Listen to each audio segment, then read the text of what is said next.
Welcome, everyone. Today I'm here with inspirational speaker and resilience coach, Fiona Demark. We'll be talking about their career journey so far and discussing the experiences they've had with employment and education. Thanks for joining us and volunteering to share your story, Fiona. Thank you for having me. Not a problem at all. So, what is it that you do for work at the moment? I have several hats that I'm wearing at the moment in terms of work. So my regular job is that I work for the Accessible Parking Permits Department at our Department of Transport here in Victoria, and also the disability advocate for the Department of Transport, doing awareness on accessibility and inclusion, and that's part of a working group of about 150 people that falls under the inclusion and diversity banner for the department. So working on increasing sort of all sorts of awareness around accessibility and inclusion throughout the department, and then working hand in hand with other Victorian public sector departments as well. So that's one side of what I do. And then the other side of what I do is that I also run my own business in inspirational speaking, resilience coaching, and career coaching. So I am a very, very busy person most of the time. Yeah, it sounds like it's quite important work that you're doing there with the Department of Transport. But also on top of that, linking in with a similar vein to the sort of stuff we do at Social Model, which is helping out with employment or career coaching, as you mentioned. So, what does an average day, an average work day for you involve?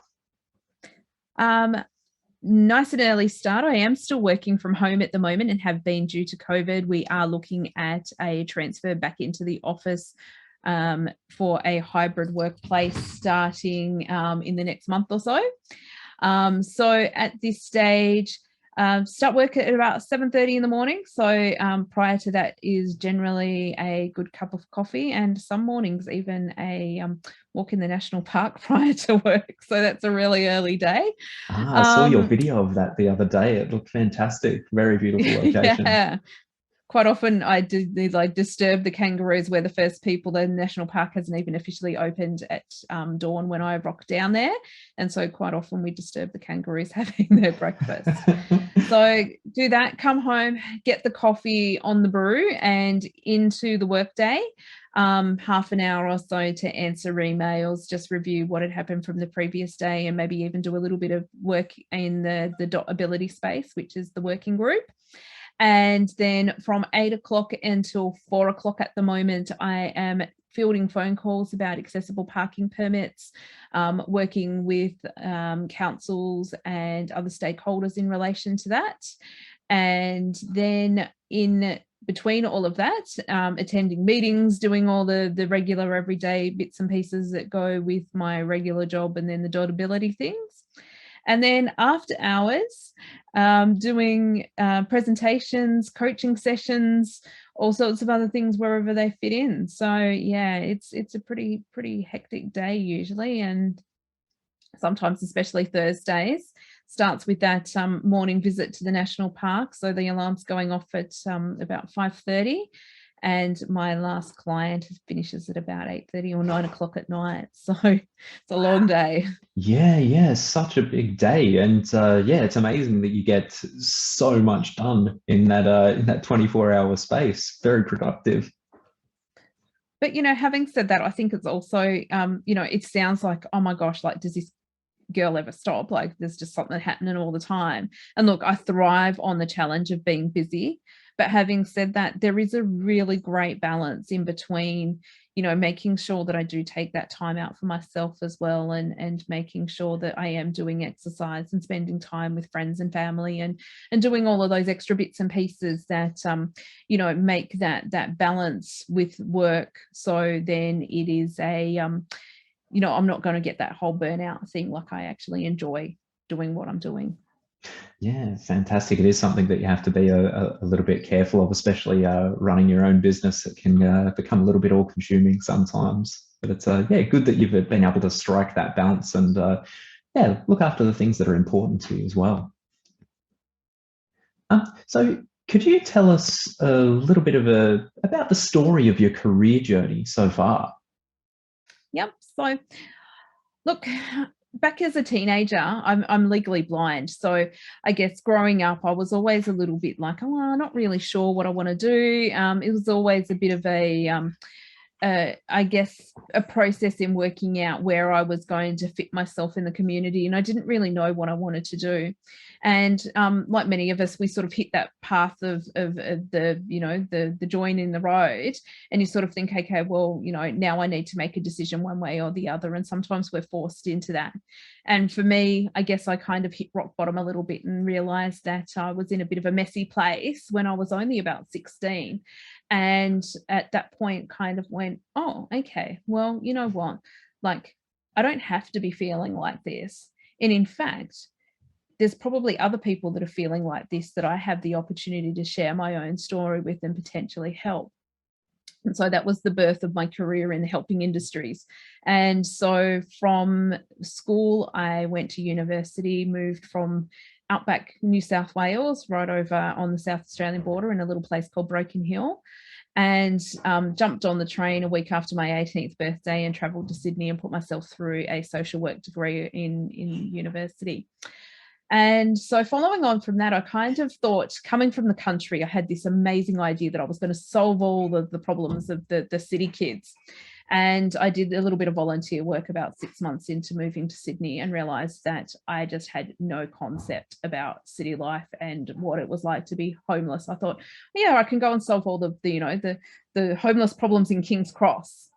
And I suddenly realized that, well, yeah, I didn't have enough life education at that point in time to know what I was doing there. So I was a little bit like, yeah, we'll just see whether the general sort of path takes me. And I ended up doing my first university placement in a HIV clinic, and really just found my spot there. And worked in HIV for a good 15 years. And that was really the journey with that. And so, really lucky to find a really supportive work environment, and they adapted along with me as my technology needs changed. So when I first started working there, it was kind of just a little bit of large print. And then it went on to sort of, using a large print software program and back in those days, there was CCTV. And then eventually transitioning across to using screen reader and speech software.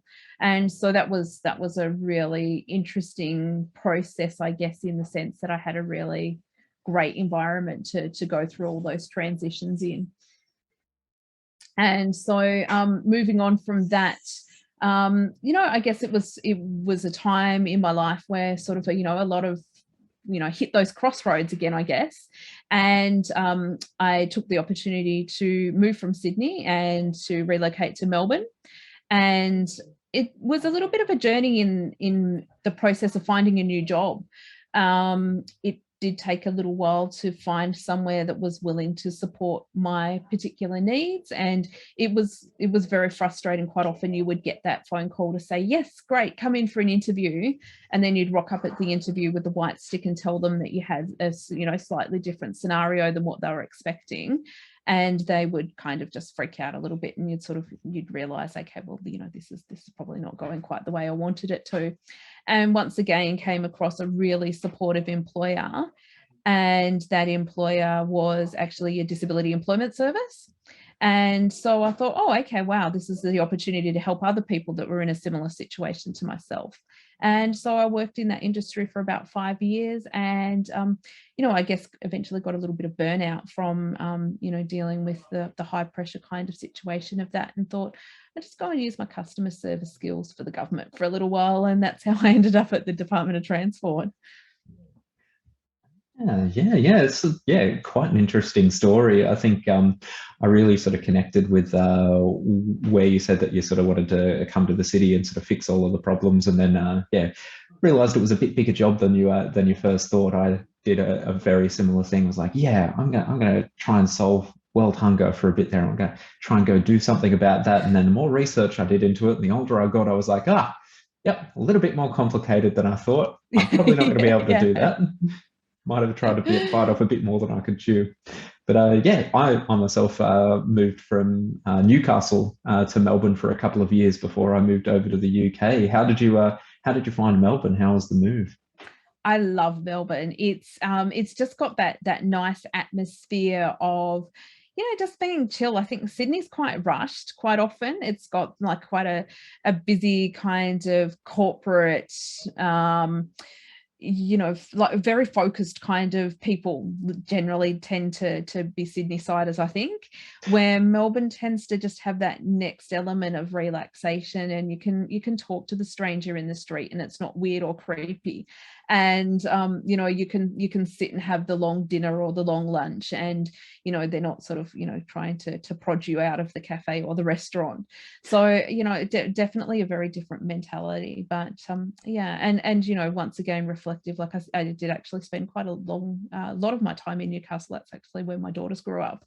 And so yeah, so yes, I'm very, very familiar with that as well. And so yeah, it's interesting, all the different places. Like, you sort of think, oh, we're really not, in the whole scheme of things, as a one country, that different in the way that we operate. But those just small differences when you go from one city to the next is really interesting. Yeah, definitely. And so, with all of the jobs that you've mentioned so far, what would be your least and most favorite out of those? Um, Oh, look, I really love what I'm doing at the moment in the accessible parking space. I think that's been really interesting because it was a new project that was set up for an inception, and I've been involved in that right from the beginning. And that was really good in the sense that I've had a great opportunity to contribute. I've got an incredibly supportive manager who is really flexible around the things that I need to do. And so that has been a really, really great opportunity. I really enjoyed something that I didn't mention in between the HIV and the moving to Melbourne. I also worked in car sales for a couple of years, and that Ah, was really interesting as well. Like, just totally different dynamic to like doing that sales kind of that automotive industry was quite a different atmosphere to anything that I'd ever been in before in those kind of helping industries. So that was that was really interesting as well. In terms of bad jobs, I don't think I've really had a bad job, but I think there was definitely elements of the disability employment service role that were very taxing at times. It was a lot of regulations and policies, and a lot of I guess, people that were needing to be compliant in relation to receiving benefits from Centrelink. And what was on paper wasn't always necessarily what was happening in people's lives. And so kind of filling in those spaces where there was an assessment, and when you seen that person in practicality, the things didn't really match up. Sometimes that was really difficult. And on the other hand, dealing with those clients who, for whatever reason, didn't feel capable of, pursuing employment, and there was that obligation that they still had to participate. And so that was quite challenging at times as well. But once again, it had its flip side, in the sense that the people that did come along and had success stories, I mean, that was amazing. It literally changed people's lives. very nice. Yeah, it is interesting that you mentioned the mutual obligations. It is it's an interesting subject that yeah, we probably won't touch on here. But what you've sort of mentioned it at the start there. But what do you enjoy most about the work that you do now? um, I think having a great manager has a huge amount to do with it. Yeah, I think I've had experiences in the past where that's not been the case. And I really believe that having someone who has that open door policy, who's flexible, who's understanding, who you can approach when there is a problem, and know that you've got their support in whatever it is that you want to do, I think that makes a huge amount of difference. And that's one thing that I really, really like about what I'm doing now. I think also, just having that opportunity to really have input into what I'm doing and to have my thoughts and ideas really taken on board. And, I guess, I really like the fact that what I'm doing now is, I'm quite independent in the way that I operate as well. And so that's not just from a working from home perspective, but in the sense that, I mean, of course, it's a government customer service role, like all of our phone calls are recorded and, whatever else. But at the same token, it's not micromanaged. And I think that's really nice in the sense that, I set my day to do my duties and more than meet and often surpass the the requirements of my role, but at the same time I'm doing that in my own individual way, which is really nice.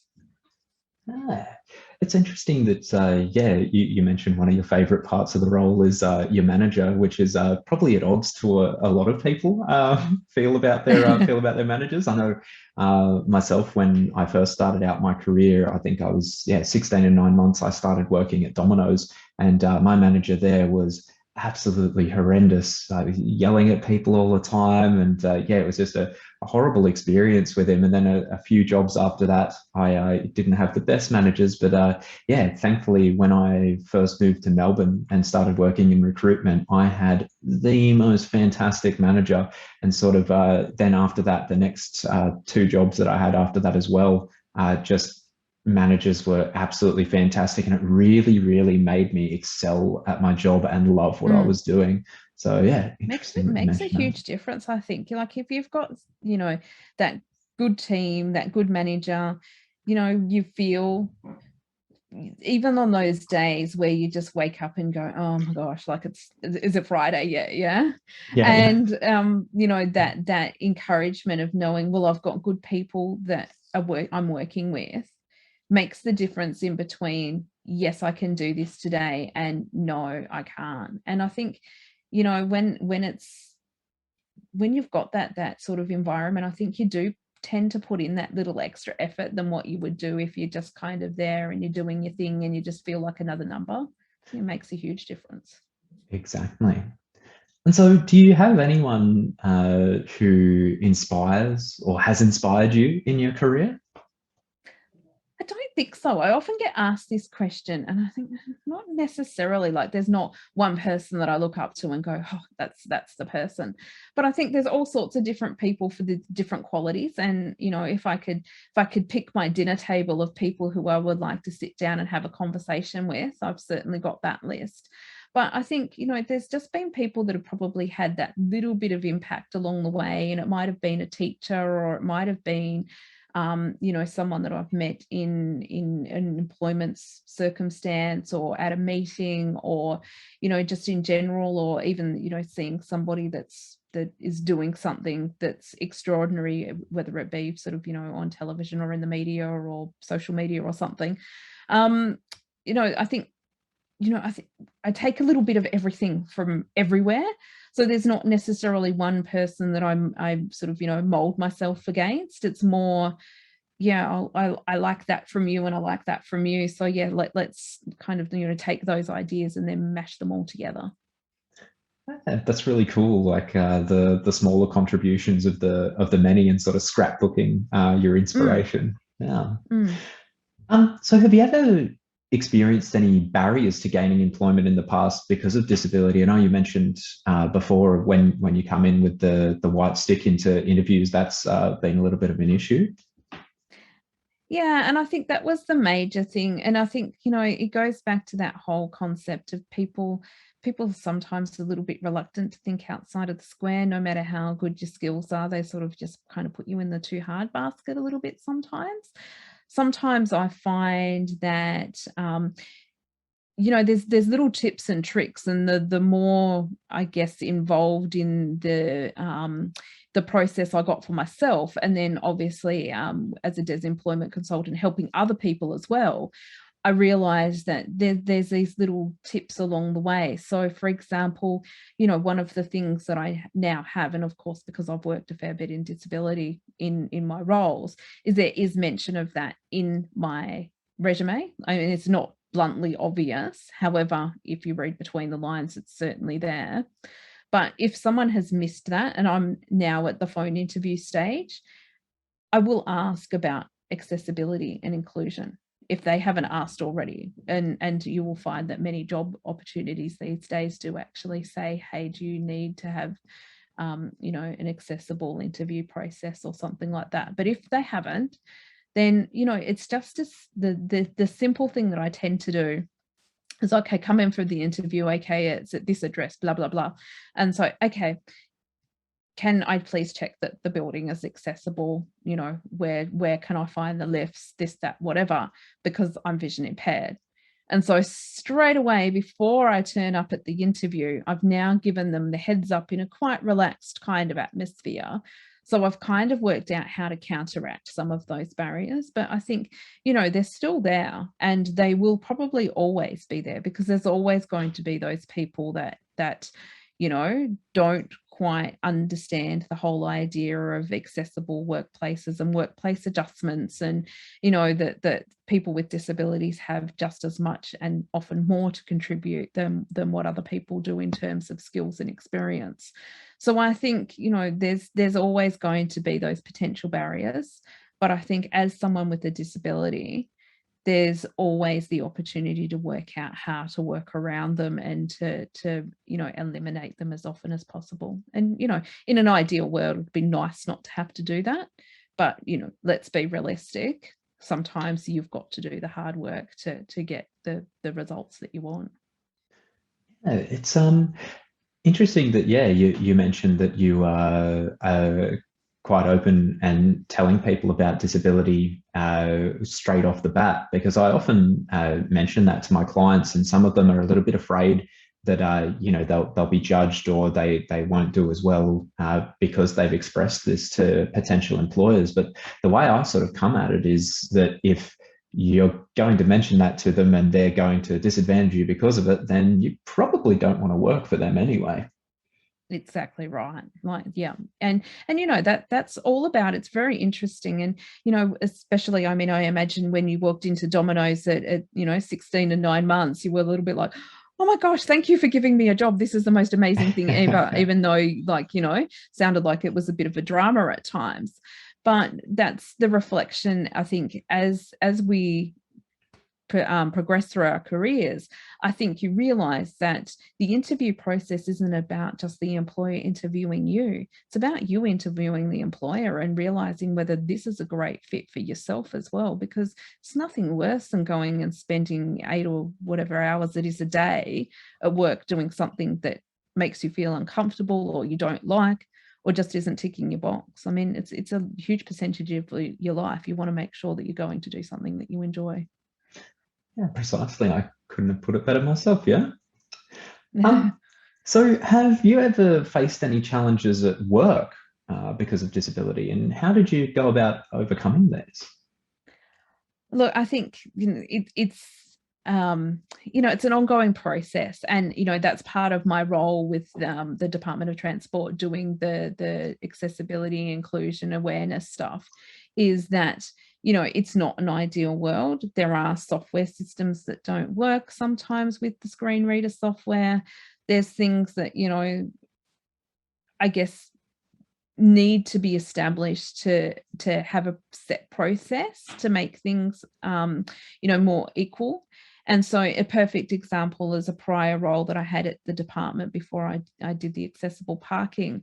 Quite often there'd be software changes, and no one would actually come and have a discussion with me about the software changes. It'd be just like, oh, we're doing an upgrade on Monday, and you'd rock up at work on Monday morning and the software wouldn't work, because I've got customized scripting for a lot of the screen reader stuff, because it didn't work initially.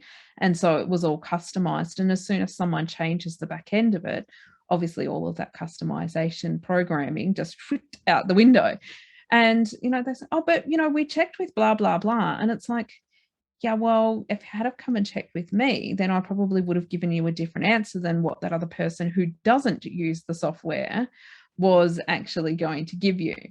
And so in the instance of, making sure that there's really good communication between, especially, IT departments and things like that, is still, it's an ongoing issue. And I think if you can get in at the beginning of projects, so for example, I was asked yesterday actually to be involved in our department's new recruitment process, and to kind of look at that from an accessibility perspective while it's still in its development stage, rather than trying to put the pieces together after it's been launched. And I think quite often, you're trying to go and stick band-aids on things that aren't working for people once they've actually been developed. And I think it's really great to actually look at any kind of new project that anyone's doing and say, okay, well, let's look at this from an accessibility and inclusion perspective at the beginning, and incorporate that into the way that we're developing this program.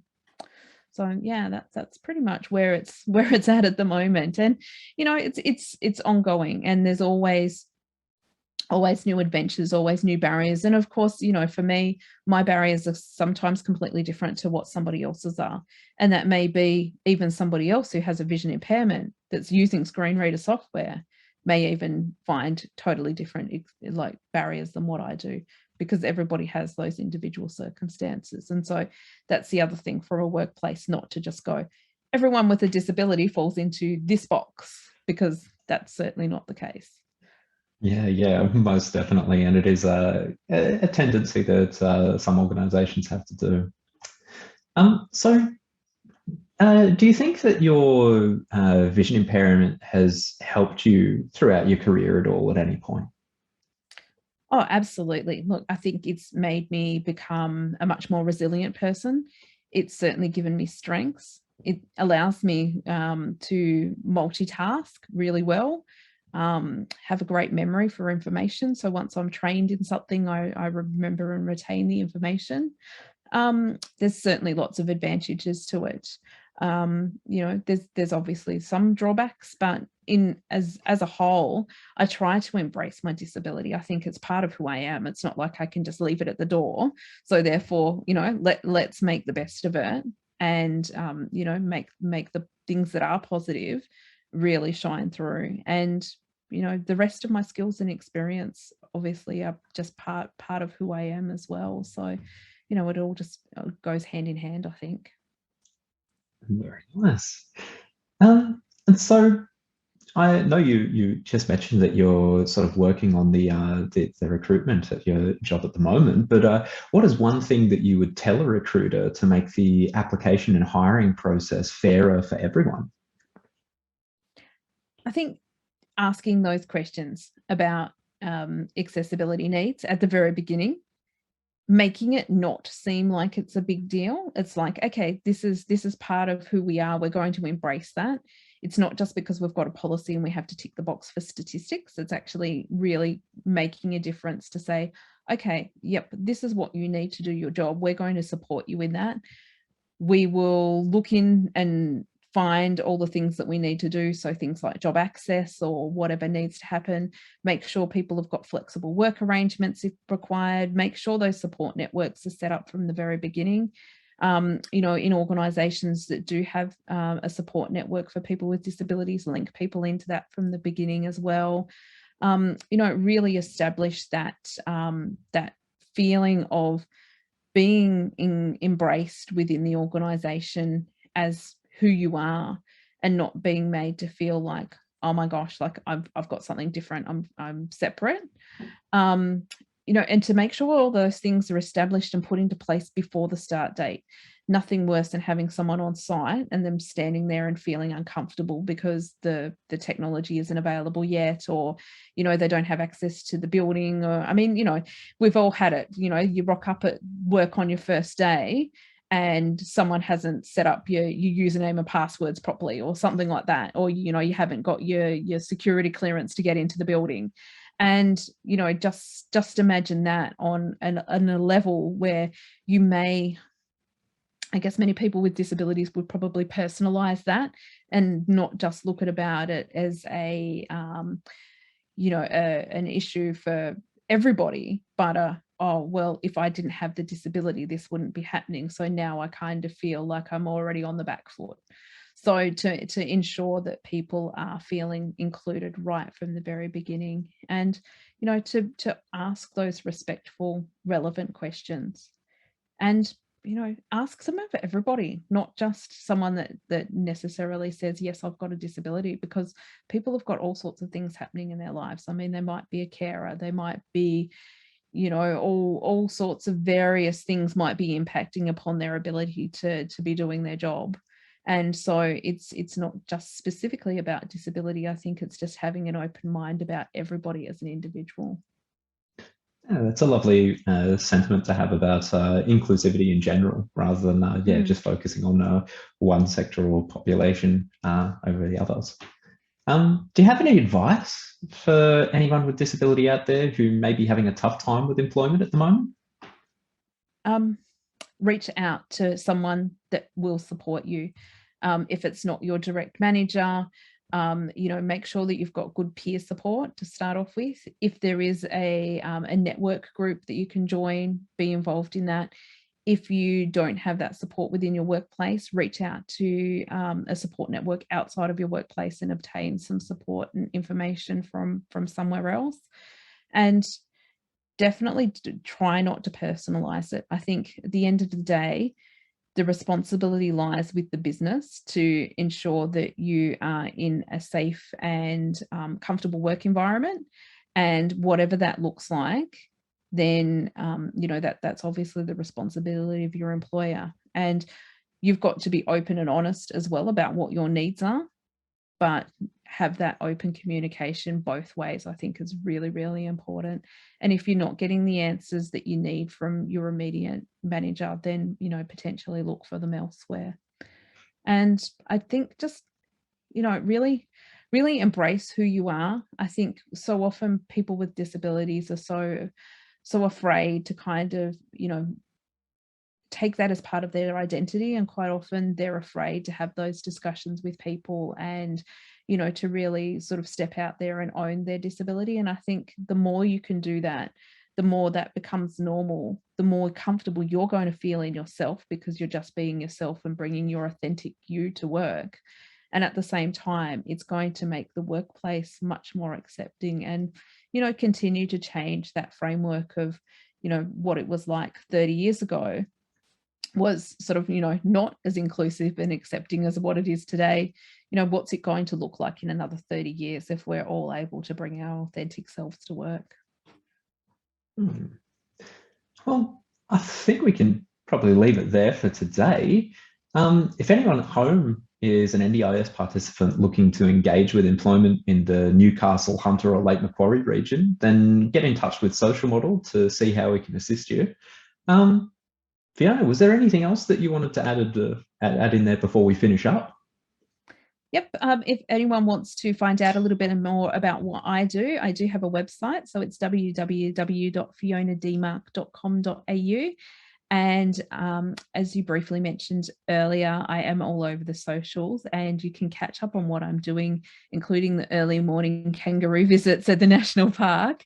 And that's by looking up my name, Fiona Demark, and on Instagram and Facebook, I am Fiona Demark Blind Inspiration. All right. Well, yeah, I'll try and add those in the section down the bottom there in the description as well for anyone who wants to follow up on that. But thank you so much for giving us this opportunity to have a chat with you about employment, Fiona. It's been an absolute pleasure connecting and getting to know you better. Thank you so much. Not a problem at all. All right. Bye, everyone.